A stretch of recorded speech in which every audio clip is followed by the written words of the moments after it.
तो आप सबका स्वागत है आज की शाम। आज एक नई कहानी लेकर मैं रजनीश आपके सामने आया हूँ। आज की कहानी को लिखा है श्री कृष्णचंद्र जी ने और कहानी का नाम है जामुन का पेड़। तो आइए आज की कहानी जामुन का पेड़ शुरू करते हैं। रात को बड़े जोर का अंधड़ चला। सेक्रेटरिएट के लॉन में जामुन का एक पेड़ गिर पड़ा। सुबह जब माली ने देखा तो उसे मालूम हुआ कि पेड़ के नीचे एक आदमी दबा पड़ा है। माली दौड़ा दौड़ा चपरासी के पास गया। चपरासी दौड़ा दौड़ा क्लर्क के पास गया। क्लर्क दौड़ा दौड़ा सुपरिटेंडेंट के पास गया। सुपरिटेंडेंट दौड़ा दौड़ा बाहर लॉन में आया। मिनटों में ही गिरे हुए पेड़ के नीचे दबे आदमी के आसपास मजमा इकट्ठा हो गया। बेचारा जामुन का पेड़ कितना फलदार था, एक क्लर्क ने बोला। इसकी जामुन कितनी रसीली होती थी ना, दूसरा क्लर्क बोला। मैं फलों के मौसम में झोली भर के ले जाता था। मेरे बच्चे इसके जामुन बहुत खुशी से खाते थे। तीसरे क्लर्क का ये कहते हुए ना गला भराया। मगर ये आदमी? माली ने पेड़ के नीचे दबे आदमी की तरफ इशारा किया। हाँ, ये आदमी। सुपरिटेंडेंट सोच में पड़ गया। पता नहीं जिंदा है या मर गया, एक चपरासी ने पूछा। मर गया होगा, इतना भारी तना जिसकी पीठ पर गिरे वो बच कैसे सकता है, दूसरा आदमी बोला। नहीं, मैं जिंदा हूं, दबे हुए आदमी ने मुश्किल कराते हुए कहा। अरे जिंदा है? एक क्लर्क ने हैरत से कहा। पेड़ को हटाकर इसे निकाल देना चाहिए, माली ने मशवरा दिया। मुश्किल मालूम होता है, एक काहिल और मोटा चपरासी बोला। पेड़ का तना बहुत भारी और वजनी है। तो क्या मुश्किल है, माली बोला। अगर सुपरिटेंडेंट साहब हुक्म दे तो अभी 15-20 माली और चपरासी क्लर्क जोर लगाकर पेड़ के नीचे दबे आदमी को निकाल सकते हैं। माली ठीक कहता है। बहुत से क्लर्क एक साथ बोल पड़े। लगाओ जोर, हम तैयार हैं।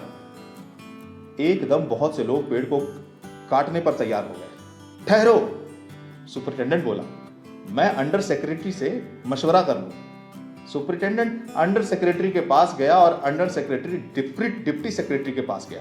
डिप्टी सेक्रेटरी ज्वाइंट सेक्रेटरी के पास गया। ज्वाइंट सेक्रेटरी चीफ सेक्रेटरी के पास गया। चीफ सेक्रेटरी ने ज्वाइंट सेक्रेटरी से कुछ कहा तो ज्वाइंट सेक्रेटरी ने डिप्टी सेक्रेटरी से कुछ कहा। डिप्टी सेक्रेटरी ने अंडर सेक्रेटरी से कहा। फाइल चलती रही। इसी में आधा दिन गुजर गया। दोपहर को खाने पर दबे हुए आदमी के आसपास बहुत भीड़ हो गई। लोग तरह तरह की बातें कर रहे थे। कुछ मनचले क्लर्कों ने मामले को अपने हाथ में लेना चाहा। वो हुकूमत के फैसले का इंतजार किए बगैर पेड़ को खुद से हटाने के लिए तैयारी कर रहे थे कि इतने में सुपरिटेंडेंट फाइल लिए भागा भागा आया और बोला, हम लोग खुद से इस पेड़ को यहां से नहीं हटा सकते। हम लोग वाणिज्य विभाग के कर्मचारी हैं और ये पेड़ का मामला है। पेड़ कृषि विभाग के तहत आता है, इसलिए मैं इस फाइल को अर्जेंट मार्क करके कृषि विभाग को भेज रहा हूं। वहां से जवाब आते ही इसको हटवा दिया जाएगा। दूसरे दिन कृषि विभाग से जवाब आया कि पेड़ हटाने की जिम्मेदारी तो वाणिज्य विभाग की ही बनती है। ये जवाब पढ़कर वाणिज्य विभाग को गुस्सा आ गया। उन्होंने फौरन लिखा कि पेड़ को हटवाने या न हटवाने की जिम्मेदारी कृषि विभाग की है। वाणिज्य विभाग का इस मामले में कोई ताल्लुक नहीं है। दूसरे दिन भी फाइल चलती रही। शाम को जवाब आया, हम इस मामले को हॉर्टिकल्चर विभाग के सुपुत्र कर रहे हैं क्योंकि ये एक फलदार पेड़ का मामला है और कृषि विभाग सिर्फ अनाज और खेती बाड़ी के मामलों में फैसला करने का हक रखता है। जामुन का एक फलदार पेड़ है। जामुन का पेड़ एक फलदार पेड़ है, इसलिए पेड़ हॉर्टिकल्चर विभाग के अधिकार क्षेत्र में आता है। रात को माली ने दबे हुए आदमी को दाल भात खिलाया। हालांकि लॉन के चारों तरफ पुलिस का पहरा था कि कहीं लोग कानून को अपने हाथ में लेकर पेड़ को खुद से हटवाने की कोशिश न करें। मगर एक पुलिस कांस्टेबल को रहम आ गया। उसने माली को दबे हुए आदमी को खाना खिलाने की इजाजत दे दी। माली ने दबे हुए आदमी से कहा, तुम्हारी फाइल चल रही है, उम्मीद है कल तक फैसला हो जाएगा। दबा हुआ आदमी कुछ नहीं बोला। माली ने पेड़ के तने को गौर से देखकर कहा, अच्छा है, तना तुम्हारे कूल्हे पर गिरा। अगर कमर पर गिरता तो रीढ़ की हड्डी ही टूट जाती। दबा हुआ आदमी फिर कुछ न बोला। माली ने फिर से कहा, तुम्हारा यहां कोई वारिस हो तो मुझे उसका अता पता बताओ, मैं उसे खबर देने की कोशिश करूंगा। मैं लावारिस हूं, दबे हुए आदमी ने बड़ी मुश्किल से कहा। माली अफसोस जाहिर करता हुआ वहां से हट गया। तीसरे दिन हॉर्टिकल्चर विभाग से जवाब आ गया। बड़ा कड़ा जवाब लिखा गया था। काफी आलोचना के साथ उससे हॉर्टिकल्चर विभाग का सेक्रेटरी साहित्यिक मिजाज का भी आदमी मालूम होता था। उसने लिखा था, हैरत है, इस समय जब पेड़ उगाओ स्कीम बड़े पैमाने पर चल रही है, हमारे मुल्क में ऐसी सरकारी अफसर मौजूद हैं जो पेड़ काटने की सलाह दे रहे हैं, वो भी एक फलदार पेड़ को, और वो भी जामुन के पेड़ को, जिसके फल जनता बड़े चाव से खाती है। हमारा विभाग किसी भी हालत में इस फलदार पेड़ को काटने की इजाजत नहीं दे सकता। अब क्या किया जाए? एक मनचले ने कहा, अगर पेड़ नहीं काटा जा सकता तो इस आदमी को काट कर निकाल लिया जाए। ये देखिए, उस आदमी ने इशारे से बताया। अगर इस आदमी को बीच से यानी धड़ की जगह से काटा जाए तो आधा आदमी इधर से निकल जाएगा और आधा आदमी उधर से बाहर आ जाएगा और पेड़ वहीं का वहीं रहेगा। अरे मगर इस तरह तो आदमी मर जाएगा। दबे हुए आदमी ने हताश किया। अरे ये भी ठीक कहता है, एक क्लर्क बोला। आदमी को काटने का नायाब तरीका पेश करने वाले ने एक पुख्ता दलील पेश की। आप जानते नहीं हैं, आजकल प्लास्टिक सर्जरी के जरिए धड़ की जगह से इस आदमी को फिर से जोड़ा जा सकता है। अब फाइल को मेडिकल डिपार्टमेंट भेज दिया गया। मेडिकल डिपार्टमेंट ने फौरन इस पर एक्शन लिया और जिस दिन फाइल मिली उसी दिन विभाग के सबसे काबिल प्लास्टिक सर्जन को जांच के लिए मौके पर भेज दिया। सर्जन ने दबे हुए आदमी को अच्छी तरह टटोलकर उसकी सेहत देखकर खून का दबाव, सांस की गति, दिल और फेफड़ों की जांच करके रिपोर्ट भेज दी। इस आदमी का प्लास्टिक ऑपरेशन तो हो सकता है और ऑपरेशन कामयाब भी हो जाएगा, मगर आदमी मर जाएगा। लिहाजा यह सुझाव भी रद्द कर दिया गया। रात को माली ने दबे हुए आदमी के मुंह में खिचड़ी डालते उसे बताया कि अब मामला ऊपर चल गया है। सुना है कि सेक्रेटरीट के सारे सेक्रेटरियों की मीटिंग होगी, उसमें तुम्हारा केस रखा जाएगा। उम्मीद है कि सब काम ठीक हो जाएगा। दबा हुआ आदमी एक आह भर आहिस्ते से बोला, हमने माना कि तगाफुल ना करोगे, लेकिन खाक हो जाएंगे हम तुमको खबर होने तक। माली ने अचंभे से मुंह में थोड़ी उंगली दबाई और हैरत से बोला, क्या तुम शायर हो? दबे हुए आदमी ने आहिस्ते से सर हिला दिया। दूसरे दिन माली ने चपरासी को बताया। चपरासी ने क्लर्क को और क्लर्क ने हेड क्लर्क को। थोड़ी ही देर में सेक्रेटरिएट में बात ये फैल गई कि दबा हुआ आदमी एक शायर है। बस फिर क्या था, लोग बड़ी संख्या में शायर को देखने के लिए आने लगे। इसकी खबर शहर में फैल गई और शाम तक मोहल्ले मोहल्ले से शायर जमा होने शुरू हो गए। सेक्रेटरिएट का लॉन अलग अलग के शायरों से भर गया। सेक्रेटरिएट के कई क्लर्क और अंडर सेक्रेटरी तक, जिन्हें अदब और शायरी से लगाव था, रुक गए।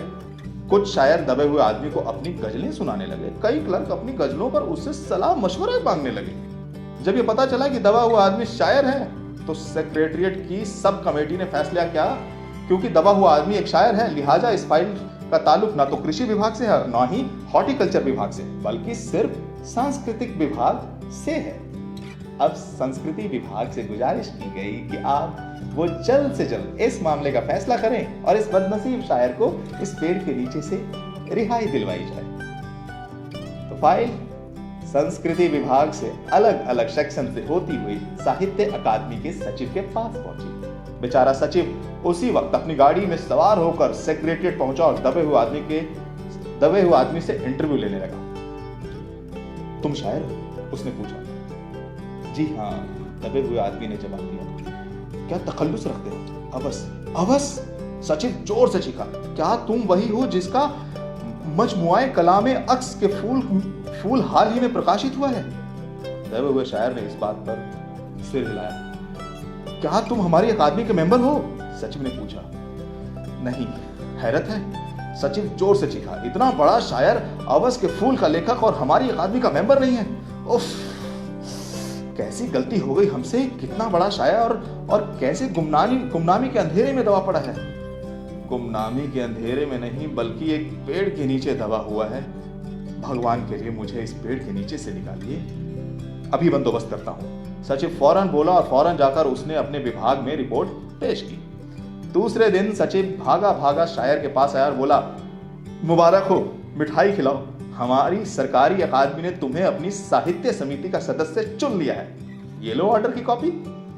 मगर मुझे इस पेड़ के नीचे से तो निकालो। दबे हुए आदमी ने कराह कर कहा। उसकी सांस बड़ी मुश्किल से चल रही थी और उसकी आंखों से मालूम होता था कि वो बहुत कष्ट में है। हम ये नहीं कर सकते, सचिव ने कहा। जो हम कर सकते थे वो हमने कर दिया, बल्कि हम तो यहां तक कर सकते हैं कि अगर तुम मर जाओ तो तुम्हारी बीवी को पेंशन दिला सकते हैं। अगर तुम आवेदन दे दो तो हम ये भी कर सकते हैं। अरे मैं अभी जिंदा हूं, शायर रुक रुक कर बोला। मुझे जिंदा रखो। मुसीबत यह है कि सरकारी अकादमी का सचिव हाथ मलते हुए बोला, हमारा विभाग सिर्फ संस्कृति से ताल्लुक रखता है। आपके लिए हमने वन विभाग को लिख दिया है, अर्जेंट लिखा है। शाम को माली ने आकर दबे हुए आदमी को बताया कि कल वन विभाग के आदमी आकर इस पेड़ को काट देंगे और तुम्हारी जान बच जाएगी। माली बहुत खुश था। हालांकि दबे हुए आदमी की सेहत जवाब दे रही थी, मगर वो किसी न किसी तरह अपनी जिंदगी के लिए लड़े जा रहा था। कल तक या सुबह तक किसी न किसी तरह उसे जिंदा रहना है। दूसरे दिन जब वन विभाग के आदमी आरी कुल्हाड़ी लेकर पहुंचे तो उन्हें पेड़ काटने से रोक दिया गया। मालूम हुआ कि विदेश मंत्रालय से हुक्म आया है कि इस पेड़ को ना काटा जाए। वजह यह कि इस पेड़ को 10 साल पहले पिटोनिया के प्रधानमंत्री ने सेक्रेटरिएट के लॉन में लगाया था। अब ये पेड़ अगर काटा गया तो इस बात का पूरा अंदेशा था कि पिटोनिया सरकार से हमारे संबंध हमेशा के लिए बिगड़ जाएंगे। मगर एक आदमी की जान का सवाल है, एक क्लर्क गुस्से से चिल्लाया। दूसरी तरफ दो हुकूमतों के ताल्लुकात का सवाल है। दूसरे क्लर्क ने पहले क्लर्क को समझाया, और ये भी तो समझ लो कि पिटोनिया सरकार हमारी सरकार को कितनी मदद देती है। क्या हम इनकी दोस्ती की खातिर एक आदमी की जिंदगी को कुर्बान नहीं कर सकते? शायर को मर जाना चाहिए। बिल्कुल, अंडर सेक्रेटरी ने सुपरिटेंडेंट को बताया। आज सुबह प्रधानमंत्री दौरे से वापस आ गए हैं। आज 4 बजे विदेश मंत्रालय इस पेड़ की फाइल को उनके सामने पेश करेगी। वो जो फैसला देंगे वही सबको मंजूर होगा।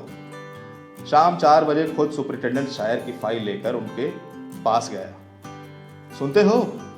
आज ही खुशी से फाइल लहराते हुए चिल्लाया। आते ही खुशी से फाइल लहराते हुए चिल्लाया, प्रधानमंत्री ने पेड़ को काटने का हुक्म दे दिया है और इस मामले की सारी अंतर्राष्ट्रीय जिम्मेदारी अपने सिर पर ले ली है। कल ये पेड़ काट दिया जाएगा और तुम इस मुसीबत से छुटकारा पालोगे। सुनते हो? आज तुम्हारी फाइल मुकम्मल हो गई। सुपरिटेंडेंट ने शायर के बाजू को हिलाकर कहा, मगर शायर का हाथ सर्द था। आंखों की पुतलियां बेजान थी और चींटियों की एक लंबी कतार उसके मुंह में जा रही थी। उसकी जिंदगी की फाइल मुकम्मल हो चुकी थी। तो यह थी कहानी जामुन का पेड़, लिखा था कृष्णचंद्र जी ने। तो आपको ये कहानी कैसी लगी नीचे कमेंट बॉक्स में लिख के बताइएगा। और अगर आप इसे फेसबुक पर देख रहे हैं तो हमारे पेज को लाइक करिए, यूट्यूब पर देख रहे हैं तो हमें सब्सक्राइब करिए और जाते जाते बेल आइकन को दबाना मत भूलिएगा ताकि हमारा नेक्स्ट अपलोड आप तक सबसे पहले पहुंचे। तो आज के लिए बस इतना ही। Thank you so much. मिलते हैं अगली कहानी में।